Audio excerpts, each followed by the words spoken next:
कुछ परिवार जो है उन परिवारों ने ही हुकूमत की, और जितने भी सेंटर से पैसा आता था, जो कुछ भी पैसा आता था, उससे अपनी बड़ी बड़ी प्रॉपर्टियां बनाई। अपने यहाँ पे टेररिज्म को प्रमोट किया उन्होंने। अपने जम्मू को जो है इग्नोर किया। उन्होंने कभी नहीं चाहा कि जो जम्मू डेवलप हो। पाकिस्तान की जो डिफरेंट डिफरेंट एंगल्स पे वर्क कर रहा है, तो ये नार्को टेररिज्म भी उसी का एक हिस्सा है। नमस्ते सभी दर्शकों को। आज फिर मैं शिवानी वैद शर्मा आप सबके सामने जम्मू प्रदेश चैनल का एक और एपिसोड लेके प्रस्तुत हूँ। और आज हमारे साथ जुड़े हैं हमारे guest speaker Arun Gupta ji. He is president BJP from Udhampur. Arun ji, आपका स्वागत है। बहुत बहुत नमस्कार। धन्यवाद हमारे चैनल में आने के लिए। जी अरुण जी, धन्यवाद। सबसे पहले तो मैं जानना चाहूंगी आपकी लाइफ के बारे में कि आप किस तरह इंस्पायर हुए इस पार्टी के साथ जुड़ने के लिए। आपने हमेशा समाज सेवा की बात की और लोगों के सुधार की बात की। And what made you to join this party for the betterment of the society. जी अरुण जी। पहले तो आपके सभी दर्शकों को भी मेरा नमस्कार। अ, मेरी जो लाइफ में जो है, बचपन से ही मैं, क्योंकि राष्ट्रीय स्वयंसेवक संघ से जुड़ा रहा। हमारा परिवार पार्टीशन के टाइम पे जो पाक ऑक्युपाइड जम्मू कश्मीर है, वहां से हम लोगों को सब कुछ छोड़ के भागना पड़ा, माइग्रेट करना पड़ा। तो उसके बाद हमारे परिवार यहीं आके सेटल हुए, और उसके बाद जिस तरह से भी रोजगार का चलता है तो आगे चला। मेरी एकेडमिक स्टडी जो है उधमपुर में ही हुई है। और बचपन से ही, क्योंकि पार्टीशन के टाइम का दौर हमारे बुजुर्गों ने देखा था, तो वहां पे राष्ट्रीय स्वयंसेवक संघ की बहुत भूमिका रही उन लोगों को बचाने में। तो बचपन से ही उस संगठन के साथ हमारा जुड़ाव रहा है। अपने कॉलेज डेज में मैं विद्यार्थी परिषद से जुड़ा रहा हूँ। और उसके बाद जब मैं अपनी कॉलेज की पढ़ाई पूरी की, तो उसके बाद संघ से जुड़े हुए, फिर उसके बाद कुछ पीरियड आया, तो उसके बाद मैं राष्ट्रीय स्वयंसेवक संघ का जो एजुकेशन का विंग है, विद्या जी भारती, जी। उसके साथ फिर मुझे संगठन ने उस संगठन में भेजा। करीब 20 साल से ज्यादा मैं उस संगठन के साथ जुड़ा रहा। हमारे जम्मू कश्मीर में भी करीब 35 से ज्यादा स्कूल चल रहे हैं। हमारे हजारों में एकल एकल विद्यालय चल रहे हैं। जी तो उस संगठन के साथ जुड़ा रहा, और उसके करते करते मुझे जम्मू कश्मीर का अध्यक्ष करीब 3 टर्म्स मुझे रहने का जो है संगठन ने मौका दिया। तो करीब 10 साल 9 साल तक मैं जम्मू कश्मीर भारतीय शिक्षा समिति का अध्यक्ष भी रहा। और उसके बाद संगठन ने ऐसा तय किया कि मुझे जरा भाजपा में जाना चाहिए। तो संगठन का आदेश हुआ, तो क्योंकि हम डिसिप्लिन कार्यकर्ता हैं संगठन के, राष्ट्रवादी सोच लेके चले हैं इस संगठन के साथ। तो क्योंकि भाजपा ही एक ऐसा संगठन है जहां राष्ट्रवाद और देश के बारे में बात की जाती है, तो उसके बाद करीब 2022 में जो है मैं भाजपा से जो है मुझे जिला का अध्यक्ष नियुक्त किया गया। और अभी करीब 3 महीने पहले मुझे दोबारा से जिला अध्यक्ष बनने का मौका मिला है। तो ये मेरा सफर है। जी, बहुत ही इंटरेस्टिंग सफर है आपका अरुण जी। और बहुत खुशी हुई जान के कि आपने आरएसएस से शुरू हुआ, फिर एचपी विश्व हिंदू परिषद में, और आप एजुकेशन लाइन का पूरा उनका बेड़ा संभालते थे, और उन्होंने उनके डिसीजन से आप बीजेपी में आए। अब मैं इसी की बात करूंगी। जैसा आपने बोला कि बीजेपी जो एक नेशनलिस्ट पार्टी है, वो नेशन के हित में हमेशा बात करती है। और हम जम्मू के लोगों ने इसको एक मैंडेट विन दिया है, क्योंकि जम्मू के डोगराज में आपने हमेशा नेशनलिज्म देखा होगा।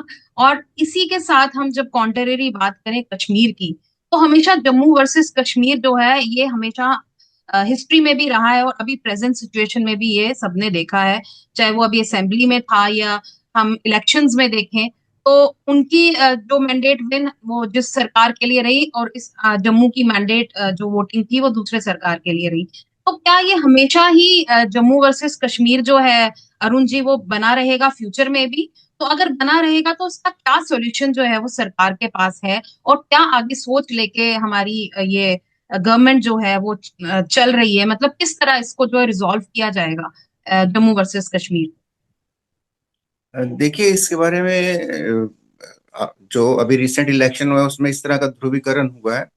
पर इसके साथ ही मैं कहना चाहता हूँ कि हमने भाजपा ने कश्मीर से भी बहुत वोट लिए हैं।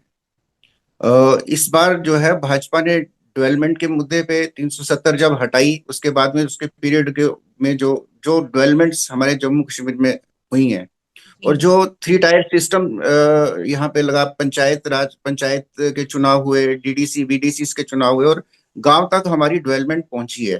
जी पहले एक पंचायत में करीब 1.5 से 2 लाख मिलता था, और इस प्रोसेस में करीब 25 लाख रुपए एक पंचायत को जो है वहां उस पंचायत में खर्चा करने के लिए मिला। इसी तरह से जो हमारे बीडीसी थे उनको करीब 50 लाख उनको मिलता है, डीडीसी है 75 लाख रुपया। इस तरह से कुल मिला के एक पंचायत में एक साल में लगभग 50 से 60 लाख रुपए का जो है डेवलपमेंट प्रोजेक्ट्स के लिए खर्चा। इसके अलावा जो बड़े प्रोजेक्ट्स आते हैं वो अलग से बात है। तो लोगों ने रियलाइज किया है कि ये 370 टूटने के बाद जिस तरह से डेवलपमेंट हुई है, इससे पहले के जो दौर रहा है उसमें कुछ परिवार जो है, उन परिवारों ने ही जो है यहाँ पे हुकूमत की, और जितने भी सेंटर से पैसा आता था, जो कुछ भी पैसा आता था, उससे अपनी बड़ी बड़ी प्रॉपर्टियां बनाई अपने। यहाँ पे टेररिज्म को प्रमोट किया उन्होंने। टेररिज्म को प्रमोट करने के पीछे भी उनके वेस्टेड इंटरेस्ट रहे कि टेररिज्म बढ़ेगा तो उनको लोग पूछेंगे, और सेंटर जो ग्रांट्स पैसे देते थे उसके बारे में कोई बहुत ज्यादा पूछताछ नहीं होती थी। पर इस पीरियड में जितने भी पैसे आए, सेंटर ने एक पॉइंटेड, भाई इस प्रोजेक्ट के लिए पैसे देने हैं तो उस तरह से प्रोजेक्ट्स के लिए पैसे देके ये डेवलपमेंट का प्रोजेक्ट हमारे चले सारे, और लोग जो है उससे बहुत खुश हैं। छोटे से छोटे गांव तक भी जो है सड़कें, वहाँ के जो जितनी भी उनकी रिक्वायरमेंट्स थी वो सब पूरी हो रही हैं, और पंचायत लेवल तक उनको लग रहा है कि हमारी पावर्स। और इसी तरह से कश्मीर में भी लोग इसी वजह से खुश हैं। रही बात हमारी जो है, हम ये जो ध्रुवीकरण हुआ, जो हम कश्मीर में हम सीटें नहीं ले पाए, तो कहीं ना कहीं थोड़ा सा इस बार कमी रह गई। पर जम्मू वर्सेस कश्मीर का जो मुद्दा रहा, ये करीब जो कांग्रेस और एनसी जो सत्ता में रही, पीडीपी सत्ता में रही, उन लोगों के साथ जो भी उनकी इंटेंशंस रही, उन्होंने जम्मू को जो है इग्नोर किया। उन्होंने कभी नहीं चाहा कि जो जम्मू डेवलप हो। जम्मू में टूरिज्म के इतने ज्यादा हमारे स्कोप है। हमारे उधमपुर की अगर बात करें तो बसंतगढ़, डुड्डू बसंतगढ़ इतनी ब्यूटीफुल वैली है। इसी तरह से पंचैरी है, मोंगरी है। इन एरियाज में इतना ज्यादा टूरिज्म का स्कोप है, यहाँ पे डेवलपमेंट नहीं होने दी। हमारे एक पट्टीटाप है उधमपुर में, पट्टीटाप में भी इतने हर्डल्स होती डेवलपमेंट को, उसको ले जाने के लिए, कोई डेवलपमेंट के लिए कोई कन्वेंस नहीं वहां पे। वहां पे कुछ लोगों को सुविधा नहीं। तो इस तरह से उन्होंने यहाँ से कोई प्लान्स भी जाते थे, और अगर उसके लिए तो गवर्नमेंट की तरफ से हर्डल्स क्रिएट, उस टाइम की गवर्नमेंट्स के लिए जो एनसी पीडीपी कांग्रेस की गवर्नमेंट हर्डल्स क्रिएट करती थी, सो दैट के ये एरियाज जो है पिछड़े रह जाएं, और उनका फोकस रहा कश्मीर के ऊपर। अच्छा, एम्प्लॉयमेंट जब रहती थी तो एम्प्लॉयमेंट भी अगर आप पिछले शेड्यूल निकाल, करीब 80% गवर्नमेंट जॉब जो है कश्मीर के हिस्से में चली जाती थी। उसमें कई अनफेयर मीन्स भी अडॉप्ट किए जाते थे। जी वो सही, तो जम्मू के लोगों को जब अपना हक नहीं मिला, तो ये जम्मू वर्सेस कश्मीर बनने का मेन रीजन यही रहा। आज अगर जम्मू को अपना हिस्सा मिलता है, आज 370 टूटी, उसके बाद जो है आपने देखा आईआईटी जम्मू को मिला, आईआईएम जम्मू को मिला, एम्स जम्मू को मिला। जम्मू को अपना हिस्सा बराबर से मिल रहा है, जो जो हम कभी पहले सोच नहीं सकते। तो भाजपा ने दोनों खित्तों के साथ बराबरी का सलूक करने की जो कोशिश की है, और डेवलपमेंट के लिए भी ये एक काम कर रहे हैं, और आने वाले टाइम में मुझे लगता है कि कश्मीर के लोग इस चीज को रियलाइज करेंगे।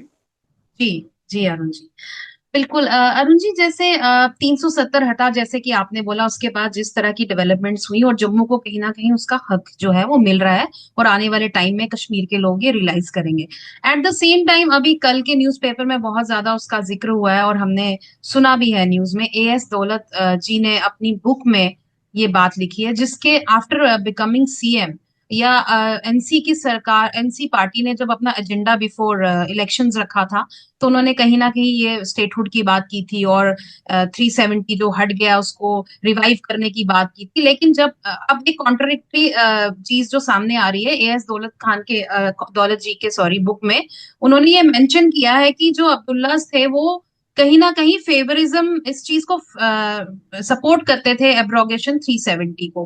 तो इसके बारे में आपका क्या विचार है? क्योंकि जब ये सरकार बनी, या ये सरकार बनने से पहले इस पार्टी के एजेंडाज जो थे वो 370 के अगेंस्ट थे। सरकार बनने के बाद भी जो असेंबली में उन्होंने बात की, या जितनी भी स्टेटमेंट्स करी उन्होंने, एब्रोगेशन ऑफ 370 के अगेंस्ट ही बोला, स्टेटहुड की बात की, यूटी हटाने की बात की, लेकिन और अब ये जो बुक रिलीज हुई है इसकी बात, तो इसमें आपका क्या विचार रहेगा? अ, देखिए, जो आपने दौलत जी की बुक की बात की है, तो जो है काफी ट्रस्टेबल व्यक्ति हैं, और मुझे जी नहीं लगता कि उन्होंने अपनी किताब अगर लिखा है तो उसमें कुछ गलत लिखा होगा। जी जहाँ तक अब्दुल्ला परिवार की बात है या फारूक अब्दुल्ला जी की बात है, तो कई इनकी पॉलिटिकल कंपल्शंस रहती हैं। पर्दे के पीछे कुछ अगर उनकी कुछ चीज की इच्छा भी रहती है तो पब्लिक के सामने नहीं कह सकते, क्योंकि उनके वोटर्स जुड़े हैं। उनके वोटर्स को वहां इस तरह से जो है उन लोगों की कंडीशनिंग हुई है कि अगर वो इस तरह की बात अगर करते हैं तो जो दूसरी पार्टी है उनके ऊपर जो है एकदम से पीडीपी है या दूसरी पार्टी है, वो पॉलिटिकली उनको डैमेज हो सकता है। तो जी पर्दे के पीछे कहीं ना कहीं वो लोग भी रियलाइज करते हैं कि कश्मीर में अगर शांति होगी तो ही डेवलपमेंट होगी, तो ही लोगों का जो है भविष्य है वहां पे। जी आतंकवाद और पाक स्पॉन्सर्ड टेररिज्म जो है वो किसी को बख्शने वाला नहीं है। वो ना कश्मीर के जो रहने वाले जो वहाँ के मुसलमान हैं या कश्मीरी हमारे हिंदू भाई हैं, किसी को वो नहीं बख्शने वाले। जो जो ये चाहे जो पाक का स्पॉन्सर्ड टेररिज्म रहा है, उसने बहुत से मुस्लिम परिवारों को भी बहुत सारा नुकसान पहुंचाया है, उनकी बहू बेटियों को भी बहुत नुकसान पहुंचाया है। तो वो फारूक अब्दुल्ला भी इस चीज को बहुत अच्छे से जानते हैं। पब्लिकली वो एडमिट नहीं करेंगे क्योंकि ये उनकी लिए जो है वो बहुत ज्यादा डैमेज करने वाली बात होगी। पर मुझे इस चीज में कोई शक नहीं है कि कहीं ना कहीं उन्होंने इसमें उनकी कंसेंट रही होगी। रही हो। जी बिल्कुल। अब आपने टेररिज्म की बात की कि 370 के आड़ में बहुत पीक लेवल का टेररिज्म हुआ। गुप्ता जी, अभी हम देख रहे हैं कि कठुआ के जिलों में किस तरह अटैक हो रहे हैं, टेररिस्ट जो है वो घूम रहे हैं। क्या why Kathua is being targeted due to industrialization of that area? हम देख रहे हैं बहुत सारी इंडस्ट्रीज वहां आ रही है। तो क्या ये एक कारण है कि वहां पे एक दहशत का मोल बनाए, ताकि जो इन्वेस्टर्स इस एरिया में अपनी इंडस्ट्रीज को लगाने आ रहे हैं वो जो है वो डर जाए और इन्वेस्टमेंट्स वहां बंद हो जाए? क्या वो रीजन आप समझते हैं कि है इस चीज के लिए? देखिए, इसके पीछे बहुत सारी चीजें हैं। एक तो कठुआ बॉर्डर एरिया है, तो जी वहां से इन्फिल्ट्रेशन करना जो है थोड़ा सा आसान कान रहता है इनको, क्योंकि बाकी जगह पे थोड़ा सा सख्ती ज्यादा है। तो वहां पे कुछ पिछले पीरियड में इन्होंने किसी तरह से कुछ इन्फिल्ट्रेशन हुई है। और बहुत इसमें जो है बहुत ज्यादा संभावना भी, मैं संभावना ही नहीं, मैं इस चीज के बारे में कह सकता हूँ कि बिना लोकल सपोर्ट के ये चीजें संभव नहीं है। कहीं ना कहीं जो उनके ओवरग्राउंड वर्कर्स हैं, वो डब्ल्यूजीज हैं, उनकी पॉक्स पासवर्ड इस टेररिज्म में जो है बहुत जो है बड़े हद तक उनकी मेजर सपोर्ट रोल है। है। हम्म। मेजर रोल है बाहर से जो टेररिस्ट आ रहे हैं वहां से। और उनका एक तो लोकल पीस को डिस्टर्ब करना उनका मकसद है। दूसरा, वहां से आके अगर आप देखें तो वो एरिया आगे आके बनी बसोली, बसंतगढ़ और जी इधर से आगे भदवा किश्तवाड़ तक ये वैली मिलती है। तो जी वो कहीं ना कहीं इस पूरे एरिया को डिस्टर्ब करना चाहते हैं। अभी तक तो वो आते हैं लोगों के घरों में जो है, जो हम हमें सुनने को मिला है कि लोगों के घरों में जाके वहां से उनके खाना वाना और जो खाना मांगते हैं, लेके दे आस्क फॉर फूड। हाँ जी। मोबाइल लेके तो बाकी, और इस तरह से वो लोग निकलते हैं। और को टारगेट्स करके तो उस तरह से। बट जो हमारी फीडबैक है, उनको लोकल ओवरग्राउंड वर्कर्स की बहुत सपोर्ट मिल रही है, जिसकी वजह से वो जो है ये अपने मकसद में थोड़ा सा जो है हमारी फोर्सेस को थोड़ी सी दिक्कत आ रही है। पर मुझे लगता है कि इस चीज को हमारी सिक्योरिटी फोर्सेस हैंडल कर लेंगी। कोई इसमें आम लोगों के लिए थोड़ा सा परेशानी तो है, पर हम इसको इतना बड़ा टेररिज्म कश्मीर को उस दौर से निकाला है तो ये भी क्लियर होगा, ऐसी कोई बात तो गुप्ता जी, उधमपुर को लेके क्या व्यू पॉइंट है आगे इन्वेस्टर्स का, या आगे इंडस्ट्रीज की जो वहां पे इंडस्ट्रीज की जो बनेंगी, या क्या गवर्नमेंट के आगे प्लान्स हैं उधमपुर डिस्ट्रिक्ट के लिए? कहीं ना कहीं नहीं। अटैक शुरू शुरू में उधमपुर में भी हुए, लेकिन अब ये एकदम से कठुआ जिले की तरफ मुड़ गए हैं। तो क्या उधमपुर के लिए गवर्नमेंट का क्या प्लान है, फ्यूचर प्लान उसकी डेवलपमेंट को लेके मैं जानना चाहूँ।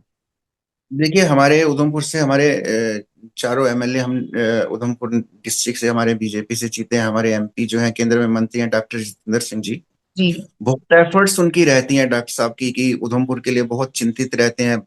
पिछले अगर 8 5 6 साल से अगर आप देखें तो उधमपुर जो है डेवलपमेंट में यहाँ सड़कों का जितना पीएमजीएसवाई का जाल बना है, करीब पूरे हिंदुस्तान में पहले कुछ पीरियड के लिए सबसे ज्यादा सड़कें हमारे पहले नंबर पे रहा। अभी लगातार दूसरे तीसरे नंबर पे जितनी यहाँ पे पीएमजीएसवाई की रोड्स बन रही हैं, जिसमें एक आम दूर दराज के जो लोग हैं उनको उन सड़कों तक जब अप्रोच मिलती है, तो डेवलपमेंट का प्रोसेस तो रोड्स कनेक्टिविटी से रहता है।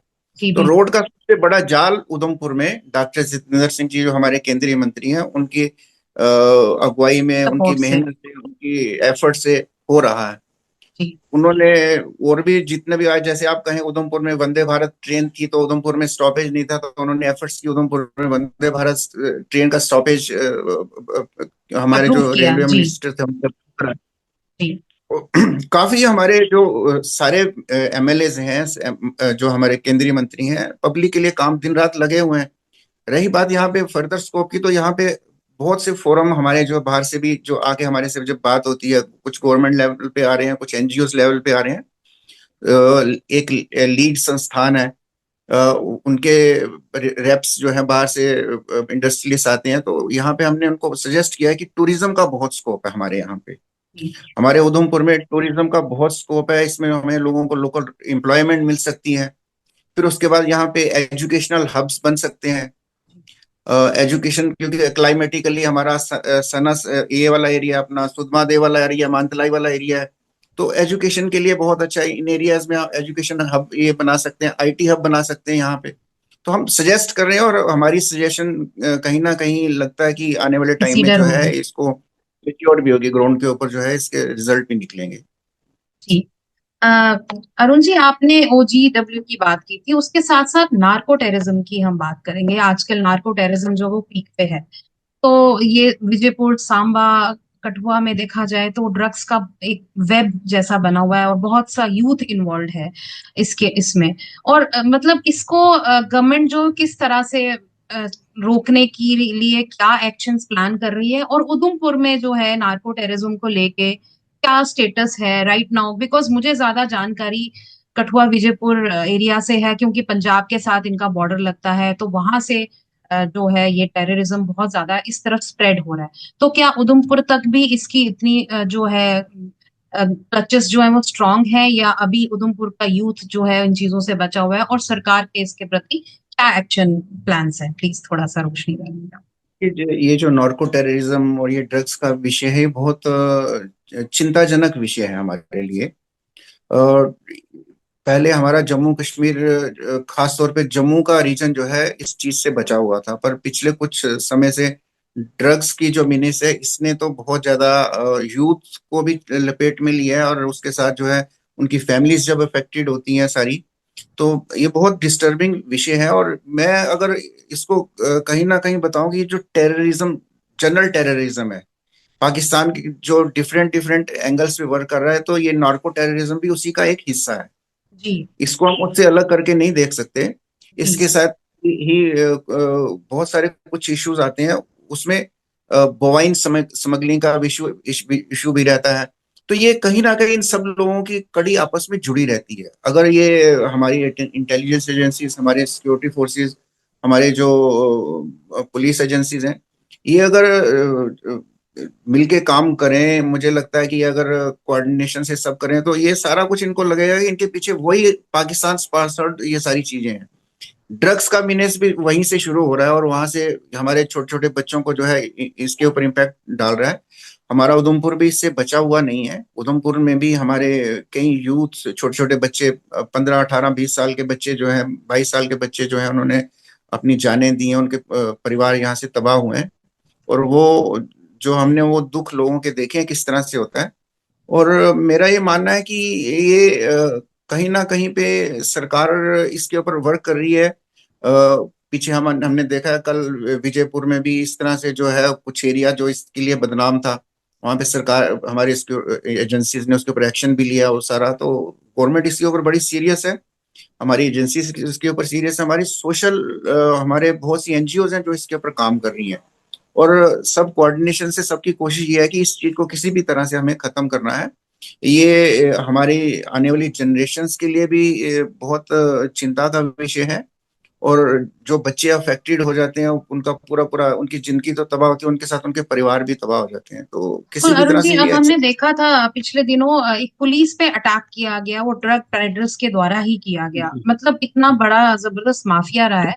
तो मैं इसको जोड़ूंगी, जैसे अमित शाह जी की अभी रिसेंटली विजिट थी, तो जी उनका क्या एजेंडा है लाइक विजिट का? उनके लिए जम्मू कश्मीर का मुद्दा कितना सीरियस, या क्या उनके एक्शन प्लान्स हैं? उनकी बार बार की विजिट क्या से हम क्या माने कि कितनी प्रायोरिटी पे है, और क्या ड्रग्स को लेके उनके लिए कोई फ्यूचर प्लान्स हैं कि जम्मू में जिस तरह जाल बस पूरा बन गया है ड्रग्स का, पेडलर्स का, और यहाँ तक कि पुलिस फोर्सेस को अटैक तक किए जा रहे हैं।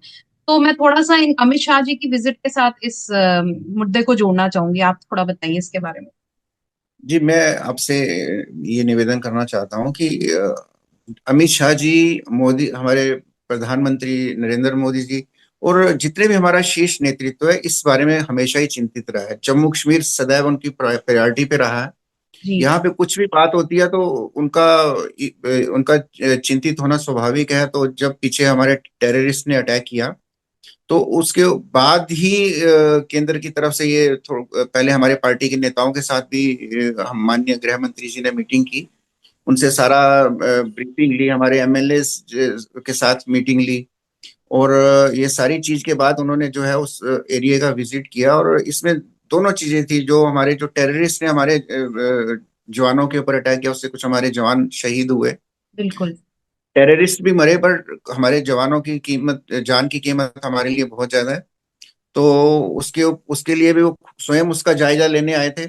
उसके बाद ये जो नार्को टेररिज्म की आपने बात की, जो ये ड्रग्स का विषय है, तो इसके ऊपर भी जो है वो बहुत सीरियस है। और सिर्फ ना कश्मीर, केवल जम्मू कश्मीर में, पूरे देश में जो ड्रग्स का, तो उन्होंने पूरे देश के लिए ये जो है लेके चल रहे हैं कि इसको किस तरह से हमने खत्म करना है।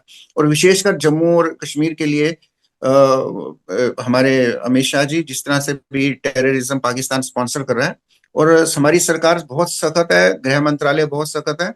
और मुझे लगता है जल्दी आने वाले समय में हमें कुछ बड़ा देखने को मिल भी सकता है। जी। अरुण जी, मैं असेंबली की बात करूंगी। अभी जैसे असेंबली रही हमारी पिछले दिनों, महीना डेढ़ चली, तो उसमें क्या क्या मुद्दे रहे? बीजेपी के जितने भी एमएलए जो हमारे रिप्रेजेंटेटिव थे, हमने देखा कितना शोरगुल हुआ। खैर, उसके अलावा मैं ये बात करूंगी कि बीजेपी आगे असेंबलीज में क्या एजेंडाज उन्होंने प्रेजेंट किए, और क्या वो जम्मू को एक जैसे जम्मू वर्सेस कश्मीर का रीजन हमने शुरू में डिस्कस किया, तो क्या वो जम्मू को उस लेवल पे लाने का पूरा जो कहते हैं रिस्पॉन्सिबिलिटी लेते हैं कि जैसे कश्मीर से हमेशा प्रायोरिटी मिली है सेंटर में, कहीं ना कहीं कश्मीर की, क्योंकि Kashmir is a national international issue rather, तो क्या वो जम्मू को उस लेवल पे लाने के लिए हमेशा से अपनी लीडरशिप जो है उस तरह की बढ़ा पाएंगे कि जम्मू के लोगों को उस तरह की हर फैसिलिटीज और हर उस तरह की आइडेंटिटी मिले? तो मैं थोड़ी असेंबली में किस तरह की उनकी इस तरह का रोड मैप क्या है आगे, ये जानना चाहूँ। देखिए, जम्मू की जनता ने भाजपा को भारी बहुमत से जिताया है। हमें करीब 29 सीटें जम्मू की जनता ने दी हैं।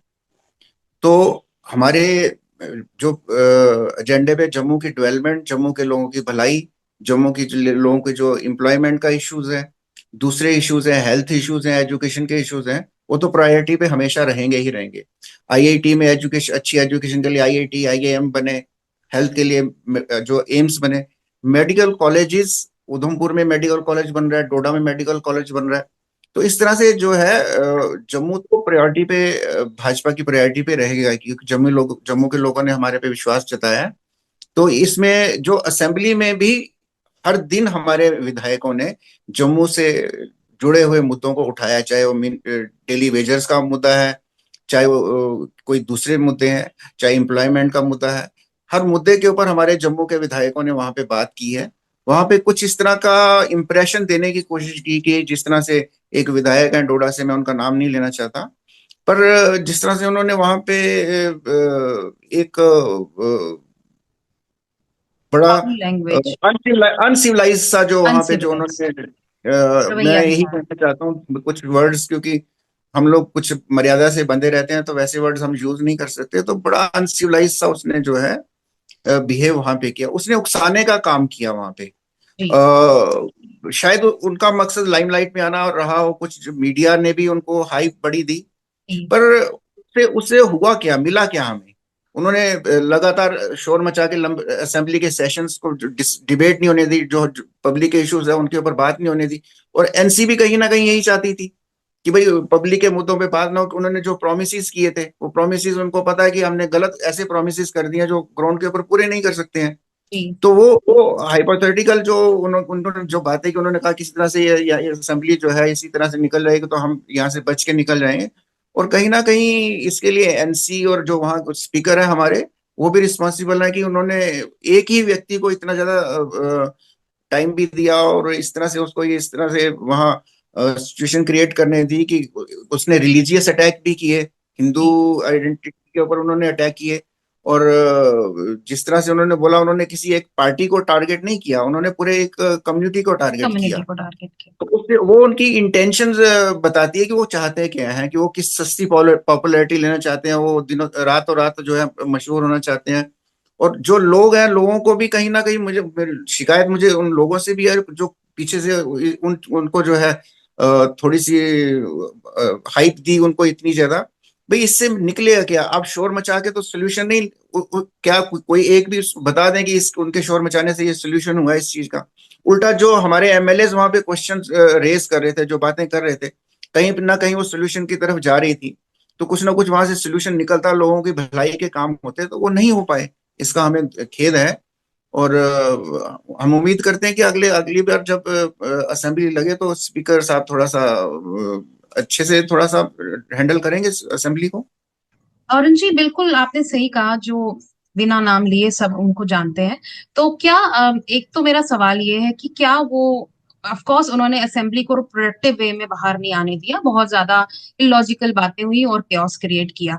तो क्या और आपने जैसे बोला और हम सब जानते हैं कि कहीं ना कहीं एनसीबी ये चाहती थी कि इसी तरह का माहौल बने। तो do you think that he has been planted by NC for to talk against BJP and as well as PDP, जो कि उन्होंने वहां पे किया? और इसके बाद में ये साथ में आखिरी सवाल रहेगा मेरा, इस क्वेश्चन के बाद आप कॉन्टिन्यूटी में जवाब दीजिएगा कि अब इस असेंबली के बाद हमारा बीजेपी का क्या रोड मैप रहेगा और उनकी क्या सीख है कि इस तरह के न्यूसेंस को किस तरह हैंडल किया जाए? कहीं ना कहीं हमने देखा उन्होंने औरतों की भी बात की, अपनी जो भी स्टेटमेंट दिए इलॉजिकल, वहां पे औरतों को भी बीच में खींचा गया। तो मैं थोड़ा सा हैरान थी कि कोई फेमिनिस्ट या महिला मोर्चा से कोई आंदोलन या किसी तरह का कोई प्रोटेस्ट कोई निकल के नहीं आया। तो खैर मुझे ऐसा लग रहा है इससे ज्यादा जरूरी मुद्दे हैं और मीडिया ने उनको बहुत हाइप दिया, जिससे वो मुद्दा ही कहीं ना कहीं 10 दिन हाईलाइट हो गया। इस मुद्दे का कोई जो आगे फल जो है वो प्रोडक्टिव नहीं था। तो क्या बीजेपी को ये सीख मिली कि इस तरह के मुद्दों या इस तरह के लोगों को हाइप ना देकर आगे असेंबली में लोगों के इश्यूज को रिजॉल्व करने पे ज्यादा ध्यान दिया जाए और उनको हाइप ना दिया जाए? इसके बारे में थोड़ा बताइए। जी अरुण जी। देखिए, को एक चीज बताना चाहता हूँ कि भाजपा के अंदर हर दिन बैठ के जो है आपस में चर्चा रहती है।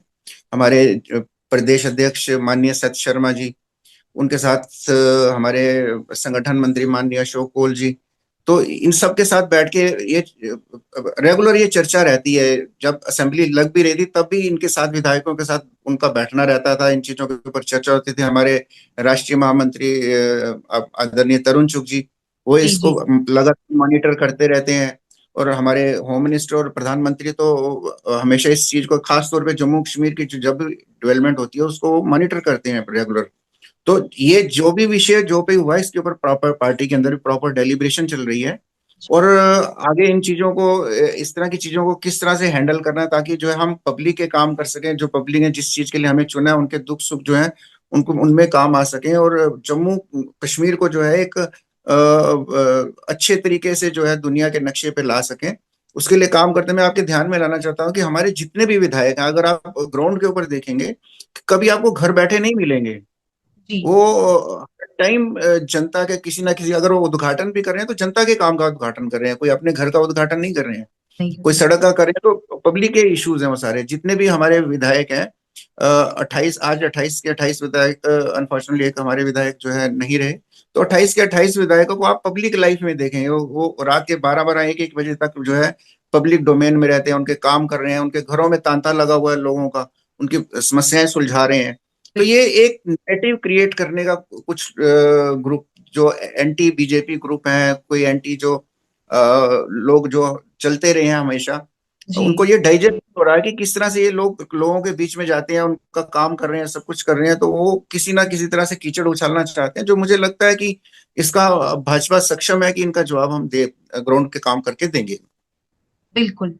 बिल्कुल अरुण जी, मैंने समझा कि आप जम्मू के लोगों के लिए इस पार्टी का क्या आगे रोड मैप है और क्या प्लानिंग्स हैं, और किस तरह वो हमेशा से जम्मू के हित में बात करते आए हैं और आगे भी करते रहेंगे। और हमारे एमएलए जो हमें रिप्रेजेंट कर रहे हैं वो नेशनल लेवल पे हमारी बात लेके जा रहे हैं।